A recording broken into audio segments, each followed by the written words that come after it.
सुनिए प्रादेशिक समाचार दर्शन। आकाशवाणी जम्मू से प्रस्तुत है प्रादेशिक समाचार दर्शन। समाचार दर्शन के आज के इस अंक में हम आपको हर बार की तरह पिछले हफ्ते की कुछ खास कुछ हटके खबरें आपके लिए लेकर आते हैं और उन पर आपके साथ चर्चा भी करते हैं। इस हफ्ते के समाचार दर्शन की शुरुआत हम कर रहे हैं करगिल विजय दिवस। जी हाँ, 26 जुलाई 1999 जब भारत ने करगिल में घुसपैठ कर आए पाकिस्तानी सैनिक और आतंकवादियों को खदेड़ दिया था और लगभग 2 महीने तक चले इस संघर्ष में शहीद हुए हमारे सैनिकों को श्रद्धांजलि आज के दिन दी जाती है।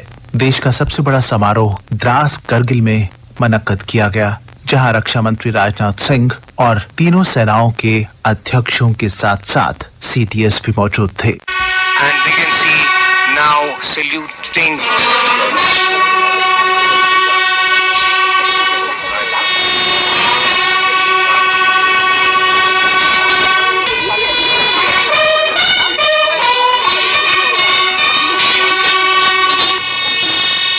श्रोताओं, केवल द्रास में ही नहीं बल्कि पूरे देश में इस दिन उन शहीदों के बलिदान को याद किया गया जिन्होंने मातृभूमि की रक्षा के लिए अपना सर्वस्व न्यौछावर कर दिया था। जम्मू प्रांत के कई हिस्सों में सेना की ओर से और यहाँ तक कि सिविल सोसाइटी की ओर से भी कई कार्यक्रम आयोजित किए गए। आयोजित अलग अलग कार्यक्रमों में बच्चों का जोश भी देखते ही बनता था।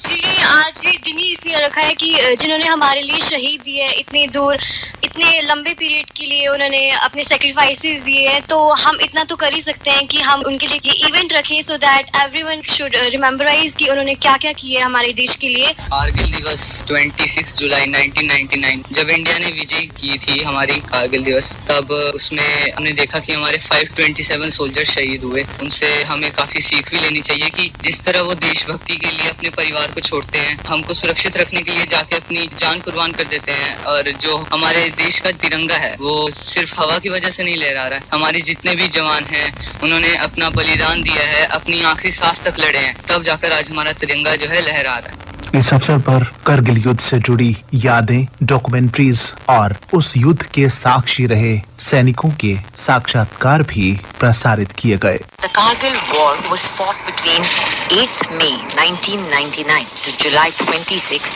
1999 against Pakistani infiltrators who later were revealed to be supported by Pakistani army. I was a youngster at that point of time, and the only memory that I have mobilizing from Shahjahanpur was that there was no train that was going towards Jammu.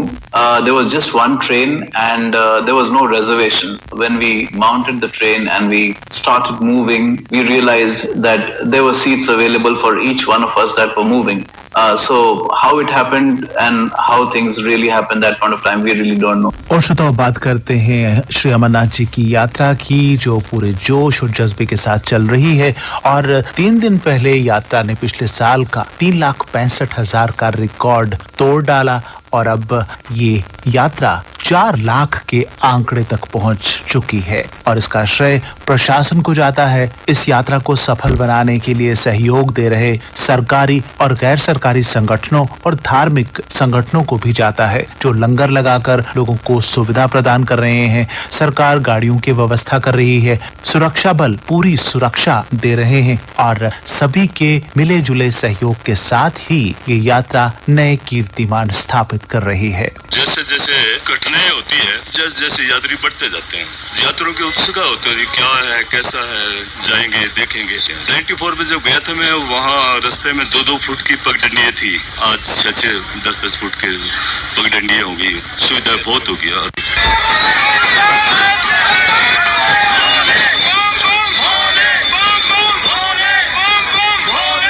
Lump sum sir कोई 10-11 हजार के करीब यात्री थे, तो उनके लिए रहने का, खाने का, कंबल का सभी व्यवस्था बहुत अच्छे से किया हुआ था। हमने यहाँ पे सब संभाल रहे हैं, अच्छे से कर रहे हैं, सभी यात्री का पूरा ख्याल रख रहे हैं। हमने लमसम कर दिया होगा तो सर कोई 1 लाख के आसपास हमने सेवा कर दिया। श्रोताओ, इस वर्ष की मचेल माता यात्रा शुरू हो चुकी है। मंगलवार को माता मंदिर के कपाट खुलते ही जयकारे गूंजने लगे। इसके साथ ही यात्रा शुरू हो गई और भारी संख्या में लोग इस यात्रा के लिए आ रहे हैं। इस बारे में जब हमने बात की किश्तवाड़ के जिला उपायुक्त देवांश यादव से तो उन्होंने कहा, माता के सभी भक्तों को हमारा डिस्ट्रिक्ट एडमिनिस्ट्रेशन का यही संदेश है कि आपका यहाँ पे स्वागत है। माता ने आप सबको बुलाया है। ये 25 जुलाई से यहाँ पे मचैल माता यात्रा शुरू हुई है और 5 सितंबर तक चलेगी। आने जाने के सभी साधन पूरी तरह तैनात किए गए हैं, चाहे वो सिक्योरिटी हो, सड़कें हो, ब्रिजेस हो। उसके साथ साथ यहाँ पे अभी टेंट सिटीज आ रहे हैं।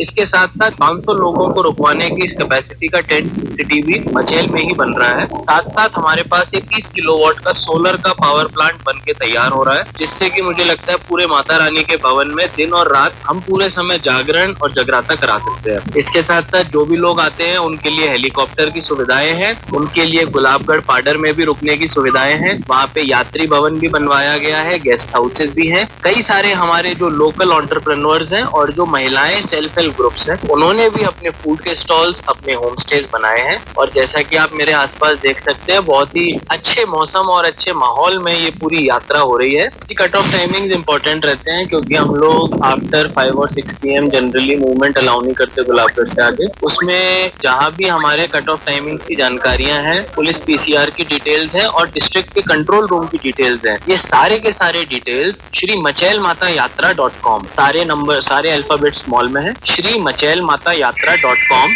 पे मिल रहा है। और श्रोताओं, अब बात मुहर्रम की। कल मुहर्रम के मौके पर देश और दुनिया के बाकी हिस्सों की तरह जम्मू में भी ताजिए निकाले गए और मातमी जुलूस का आयोजन किया गया, जिसमें हजारों की संख्या में अकीदतमंदों ने शिरकत की और प्रॉफिट मोहम्मद के नवासे की शहादत की याद में या हुसैन करते और सभी को शांति, सद्भाव और भाईचारे का संदेश देते हुए करबला की ओर बढ़े।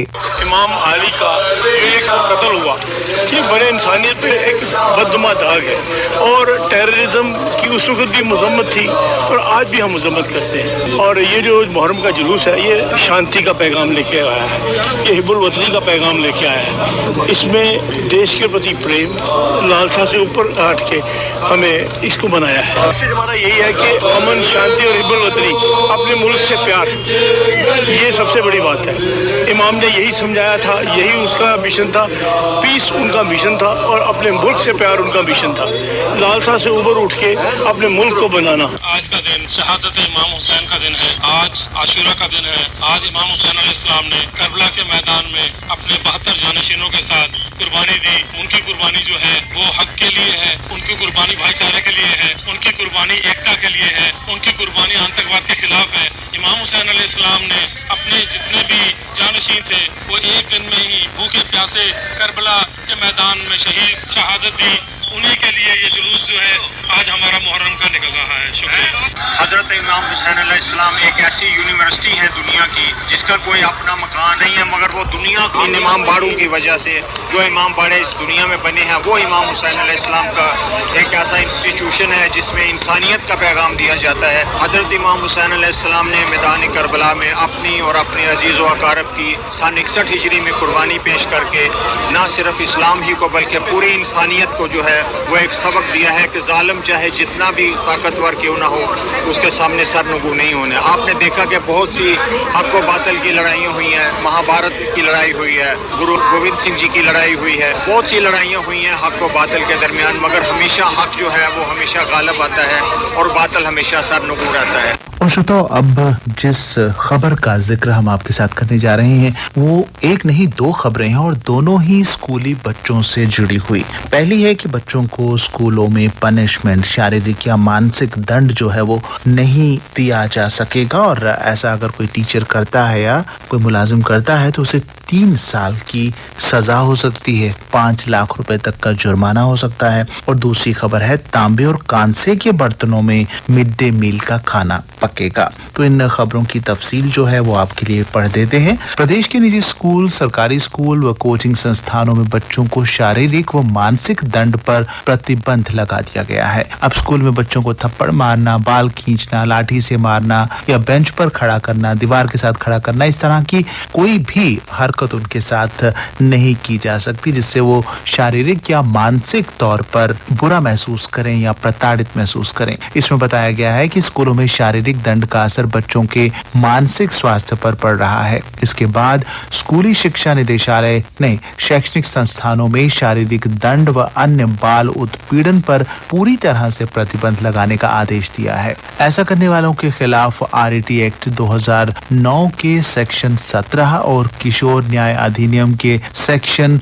75 के तहत कार्रवाई करने की बात कही गई है, जिसमें 3 साल की जेल और 5 लाख रुपए तक का जुर्माना भी हो सकता है। इस प्रावधान के तहत अगर किसी स्कूल या कोचिंग सेंटर में मिले दंड से बच्चे के स्वास्थ्य पर गंभीर असर पड़ता है तो सजा 10 साल तक हो सकती है। इस परिपत्र में कहा गया है कि शारीरिक दंड से न सिर्फ बच्चे की पढ़ाई पर असर पड़ता है बल्कि शैक्षिक संस्थान में डर का माहौल बनता है। इससे बच्चों का शैक्षणिक व शारीरिक विकास प्रभावित होता है, उनके मन में कुंठा घर कर जाती है।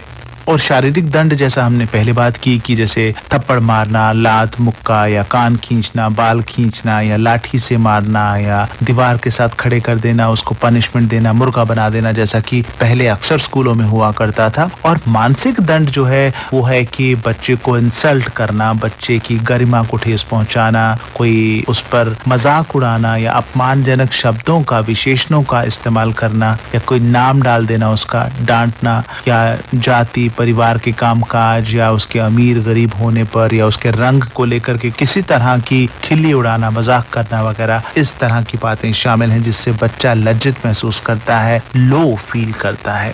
तो ये बहुत अच्छा फैसला है जो स्कूलों के लिए लिया गया है। और दूसरा है कि तांबे और कांसे के बर्तनों में मिड डे मील का खाना पकेगा। तो इसके पीछे ये है कि ये केवल जम्मू कश्मीर में नहीं हुआ बल्कि पूरे भारत में ऐसा कहा गया है कि सरकारी स्कूलों में बच्चों को कांसे और तांबे के बर्तनों में मिड डे मील का भोजन पकाकर खिलाया जाएगा। इससे बच्चे शारीरिक और मानसिक रूप से मजबूत बनेंगे, उनके स्वास्थ्य में सुधार आएगा। इससे प्रदेश के सरकारी स्कूलों में पढ़ने वाले 8,30,000 से ज्यादा बच्चों को फायदा मिलेगा। अभी स्कूलों में एल्यूमिनियम के बर्तनों में खाना पकाया जाता है। तो भारत सरकार की शिक्षा मंत्रालय की ओर से जारी निर्देश में कहा गया है कि एल्यूमिनियम एक हानिकारक धातु है जिससे सेहत पर बुरा असर पड़ता है। मंत्रालय के मुताबिक लंबे समय तक इन बर्तनों का इस्तेमाल होने के कारण एनीमिया और मानसिक कमजोरी समेत कई बीमारियां भी हो सकती हैं। जम्मू कश्मीर के करीब 20,000 स्कूलों में लगभग 8,30,000 से ज्यादा बच्चों को मिड डे मील का भोजन परोसा जा रहा है। यहाँ पर एल्यूमिनियम के बर्तनों का इस्तेमाल कम से कम करने के लिए कहा गया है। इसके साथ ही स्कूलों में सभी को जागरूक करने के निर्देश भी दिए गए हैं। ऐसे में अब स्कूलों के बच्चे तांबे या फिर कांसे के बने बर्तनों में पका खाना ही खाएंगे और होनहार बनेंगे। और श्रोता, अब चलते चलते एक खेलों से जुड़ी खबर जो कि जम्मू के लिए बड़ी ही सम्मान की बात है, फख्र की बात है। जम्मू कश्मीर के तलवारबाज खिलाड़ियों ने एक बार फिर प्रदेश और देश को गौरवान्वित किया है। कल से चीन के चेंगडू शहर में शुरू हुई वर्ल्ड यूनिवर्सिटी गेम्स के लिए जम्मू कश्मीर के 4 तलवारबाजों का चयन किया गया है। ये इंडिया यूनिवर्सिटी का प्रतिनिधित्व करेंगे। चयनित खिलाड़ियों में जावेद अहमद चौधरी, मयंक शर्मा, ऋषिका खजूरिया और रिया बख्शी शामिल हैं। वर्ल्ड यूनिवर्सिटी गेम्स में दुनिया भर से 100 से अधिक विश्वविद्यालय विभिन्न खेलों में भाग ले रहे हैं। जम्मू कश्मीर के 4 फेंसरों का चयन किया गया है। ये चयन ऑल इंडिया अंतर यूनिवर्सिटी चैंपियनशिप और एसोसिएशन ऑफ इंडियन यूनिवर्सिटी की ओर से आयोजित ट्रायल में उनके प्रदर्शन के आधार पर किया गया। अब चारों खिलाड़ी चीन में अपनी तलवारबाजी की चमक बिखेरने के लिए तैयार हैं। खिलाड़ियों की इस उपलब्धि पर जम्मू कश्मीर फेंसिंग एसोसिएशन के एडहॉक कमेटी के संयोजक व पूर्व अंतर्राष्ट्रीय फेंसर राशिद अहमद चौधरी व पूर्व फेंसर खिलाड़ियों ने शुभकामनाएं दी हैं। तो श्रोताओ, आज के समाचार दर्शन में इतना ही। तकनीकी सहयोग कोमल त्रकड़ू का, वाचक एवं सह संपादक जगमोहन शर्मा, संपादक RK रैना और प्रस्तुति आकाशवाणी के क्षेत्रीय समाचार एकांश जम्मू की।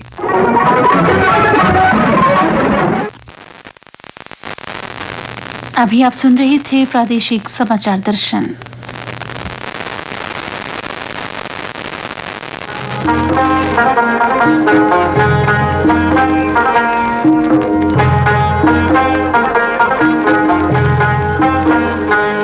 डोगरी भाषा डोगरें दी पंछान। डोगरी बोलन तां डोगरे खुआन। डोगरी बोलो, डोगरे खुआओ। अपनी पंछान बचाओ, अपना मान बचाओ।